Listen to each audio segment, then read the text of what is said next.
एक गांव में रामदास नाम का लकड़हारा रहता था। वह लकड़ियाँ काटने जंगल की तरफ जाया करता था। हर रोज़ वह लकड़ी काट कर बाजार जाकर बेच आता था और अपना घर चलाता था। रामदास की नई नई शादी हुई थी। उसकी पत्नी शहर से थी। एक बार रामदास और उसकी पत्नी बातचीत कर रहे थे।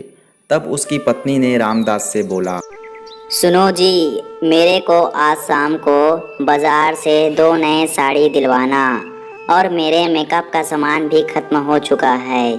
आज शाम को दुकान जाएंगे, मेरे को साड़ी और मेकअप का सामान दिलवा देना। अरे ममता, मेरे पास अभी उतने पैसे नहीं हैं जो तुम्हें मैं मेकअप का सामान और 2 साड़ी दिलवा सकूं। मैं कुछ नहीं जानती जी, मुझे मेकअप का सामान और 2 नए साड़ी चाहिए, मतलब चाहिए, चाहे आप कहीं से भी लाओ। अरे ममता, मैं तुम्हें कल दिलवाता हूँ ना 2 साड़ी और मेकअप का सामान।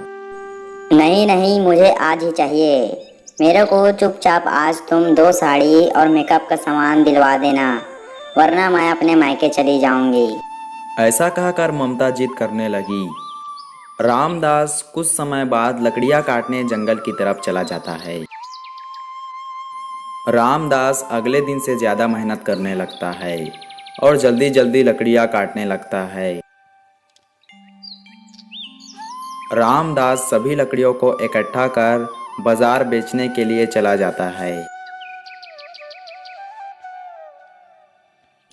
बेचे हुए सभी लकड़ियों का पैसा रामदास अपनी पत्नी को दे देता है।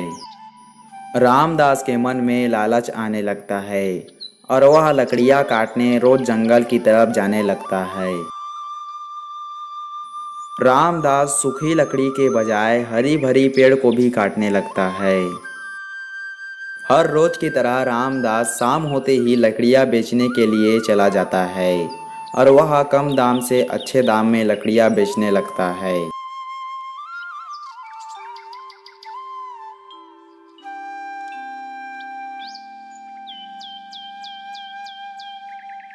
कुछ महीने बीते। रामदास के पास अच्छे खासे पैसे जमा हो गए थे, लेकिन रामदास को जुआ खेलने की लत लग गई थी। रामदास कर्जे में डूब गया था। वह डेली जुआ खेलने लगा। सारे पैसे जुए में हार गया।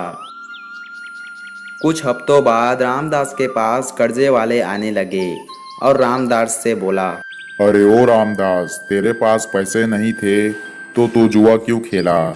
मैं तुम्हें 1 हफ्ते का समय देता हूँ। तू मेरा सारा का सारा पैसा लौटा दो, वरना तुम्हारा खेत घर सब अपने नाम कर लूँगा। मालिक, मैं इतना सारा पैसा 1 हफ्ते में कैसे लौटाऊंगा? कम से कम मुझे 1 महीने का तो समय दो, मैं आपका सारा का सारा पैसा चुका दूंगा। मैं कुछ नहीं जानता रामदास, मेरा सारा का सारा पैसा तुम 1 हफ्ते बाद लौटा देना, वरना तुम्हारा घर जमीन का क्या हालत होगा तुम देख लेना। पैसे चुकाने के चक्कर में रामदास लकड़ियाँ काटने के लिए जंगल के बहुत अंदर चला गया। रामदास एक जादुई पेड़ को काटने लगा। तभी जादुई पेड़ ने रामदास को बोला, अरे लालची मनुष्य, तू मेरे को क्यों काट रहा है?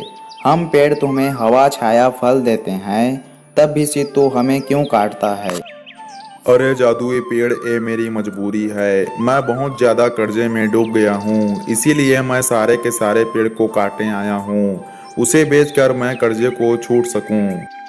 हे मनुष्य, मैं तुम्हें कुछ धन देता हूँ जिससे तू अपने सारे कर्जे को छूट सके और अपने ज़िंदगी को अच्छा भी बना सके। लेकिन मनुष्य, तू कभी भी पेड़ ना काट।